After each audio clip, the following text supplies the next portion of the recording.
कमजोर तो क्या चंद्रशेखर भरेंगे खाली जगह? दतिया में 26,000 वोट यूपी के लिए कितना बड़ा संकेत? 45 सीटों की तैयारी, क्या 2027 में बनेगा तीसरा मोर्चा?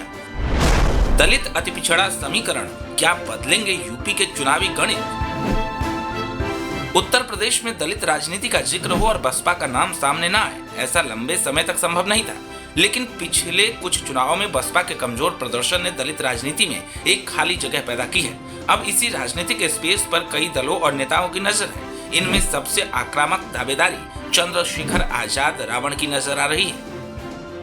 मध्य प्रदेश की दतिया विधानसभा सीट के उपचुनाव में आजाद समाज पार्टी के उम्मीदवार दामोदर यादव को करीब 26,000 वोट मिलना पार्टी के लिए महज एक चुनावी आंकड़ा नहीं बल्कि सियासी संकेत के तौर पर देखा जा रहा है, खासकर तब जब पार्टी यूपी से बाहर भी अपना प्रभाव बढ़ाने की कोशिश कर रही है।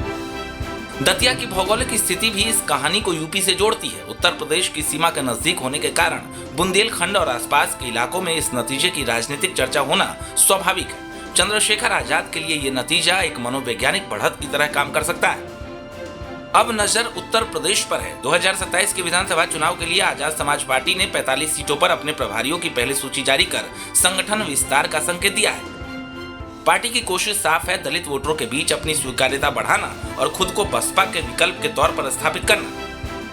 लेकिन कहानी सिर्फ दलित वोट तक सीमित नहीं है। चंद्रशेखर की नजर अति पिछड़े और दूसरे वंचित तबकों के बीच भी पैठ बनाने की है। यही वजह है कि छोटे दलों के गठजोड़ और नए सामाजिक समीकरण यूपी की चुनावी राजनीति में अहम भूमिका निभा सकते हैं। हालांकि किसी उपचुनाव के नतीजे को सीधे यूपी विधानसभा चुनाव का पैमाना मानना जल्दबाजी होगी।